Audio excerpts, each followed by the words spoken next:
Hey mom, time for a video. Okay, Zach, let's do it. So, world music. That sounds easy and interesting, right? Sounds better than what I tried to learn last night, or easier. Oh, are we in for a treat then? Oh, good. So music.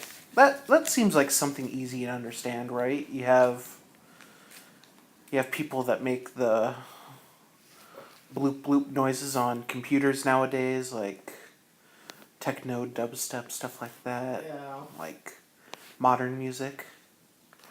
Well, for the ancient Greeks, and for Nietzsche himself, music was a whole different thing. Like, Nietzsche even says that music needs like a different, like, aesthetic classification, like, different ways to, like, measure its aesthetic, like, grade, like, how good it is, like, how pleasing. Where, like, so music as an art form Yeah. is actually, for Nietzsche, separate from other art because it plays into this whole universality of things where, like, you remember how we were talking about the realm of the forms a little bit when I mentioned Socrates. Yeah. Well, for Nietzsche, music is basically that stuff physically, like, so music is a language of a different realm almost, and it just it like it's a living thing, like it evolves, like it's important. I'm rambling at this point. So yeah, music, like, we music, like, is actually what, funnily enough, gave birth to tragedy. Because so, like, before music was introduced into, like, Greek theater, Yeah. it was mostly like these I want to say it was like satyr poems, which were, or satyr plays, something satyr something, but it was just these one people, like, acts where, or not, these one people, like, play type things where they were acting as a satyr, and it was just like, at that point it was just acting. And then you have music brought into the whole thing, and at this point you add in, like, to be kind of cheesy, rhythm and rhyme, and you add, like, a very important part of the tragic play, which is the choir. Like, it's just like a backing where they, like, sing. Makes it more dramatic. Yeah, like, yeah, that's kind of the idea. So you just music is really important to theater, actually, because it's able to, like, give, to kind of show the progression of time, like things like moving. It allows things in theater to move, and you actually, like, have different stages of music. You have the lyre, which is like a kind of like a small harp. It goes, you pluck strings and stuff. So you have a lyrist, and then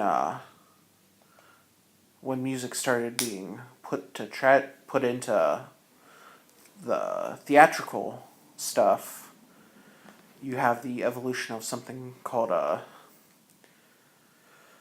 dithyramb.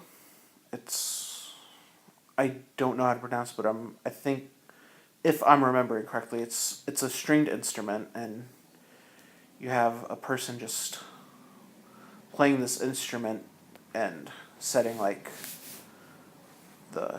almost like setting the speed of how things move. So music is really the thing that gives birth to the entire like Western theatrical tradition. So the progression of things is like you have you start with like the stuff that has no music. It's just like people acting, and then you add music in, and you start to see like tragedy, like the Greek tragedies develop, and then for Nietzsche, like when they started going downhill, that's when you have the Greek comedies like evolving, and you see the for Nietzsche you see the shift in the Greek mindset here, where from the tragedies where you had these powerful, almost godlike characters who were tragic. They just suffered at by the end of the play. You come into the comedies where you have more like characters that are women slaves, just what would be considered lower than citizens, which would have, for the Greeks, would have been men who own land. So you have these comedies developing, which aren't really dealing with suffering. They're just most of the time telling jokes. So you come to this just shifting amalgamous form where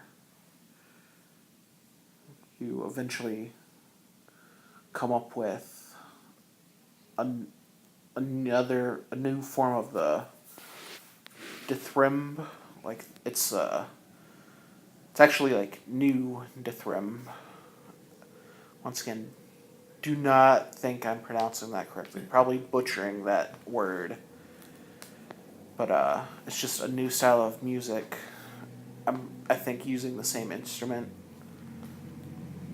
And Nietzsche just does not like it. Like this age of like tragedies and plays in general for the Greeks.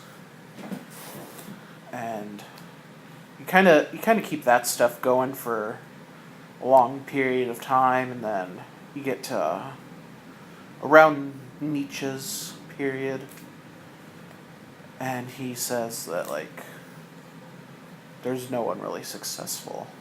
Like there's no like true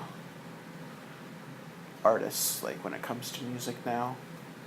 Except for him, like I think at this point he's still friends with Wagner.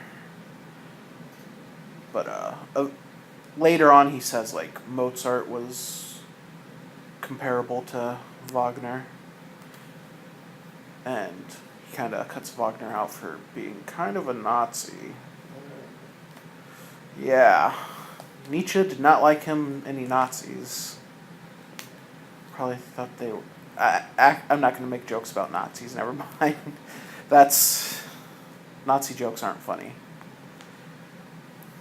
So, yeah, like, the role of music is just like this thing that gives birth, like, to ways of communicating non-verbally, almost. Like, basically without music,